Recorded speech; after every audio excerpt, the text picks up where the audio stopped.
दरम्यान यावेळेस विद्यार्थ्यांसोबत रोहित पवारही आंदोलनाला बसले होते। त्यांचीही प्रतिक्रिया समोर आली आहे। यासोबतच रुपाली ठोंबरे यांचीही प्रतिक्रिया समोर आली आहे, पाहूयात। आयोगाकडनं की किती महिने पुढे आपण हे ढकललेलं आहे, परीक्षा कधी घेणार आहात, राज्य सेवाची सुद्धा परीक्षा किती पुढे तुम्ही घेणार आहात ते एक स्पष्टीकरण लागेल। आणि जे कंबाईनच्या पेपर आहेत, आता काय झालंय की या सरकारने काही कॉन्ट्रॅक्टरचे लाड पुरवण्यासाठी तिथं 25,000 कॉन्ट्रॅक्टवर भरती केलेली आहे। आणि अशातच इथं जे कंबाईनचे काही जागा रिक्त आहेत त्याबद्दल ते काही निर्णय घेतात, तर मुख्यमंत्री पुढाकार घ्यावा आणि त्या बाबतीत त्यांनी तिथं जाहीर करावं की एवढ्या दिवसात आम्ही अशी परीक्षा घेतो।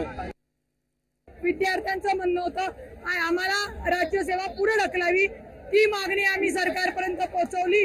आयोगाने आज त्याचं नोटिफिकेशन काढलं, त्यामुळे विद्यार्थ्यांचे 2 प्रश्न जे होते, ज्या साठी आंदोलन होतं, ते आंदोलनाच्या मागण्या सरकारने आयोगाच्या मार्फत पूर्ण केलेल्या आहेत। आता 2024लाच कृषीच्या ऍड होऊनच परीक्षा होणार, एवढी अक्कल विद्यार्थ्यांना आहे, परंतु राजकीय लोकांना नाही।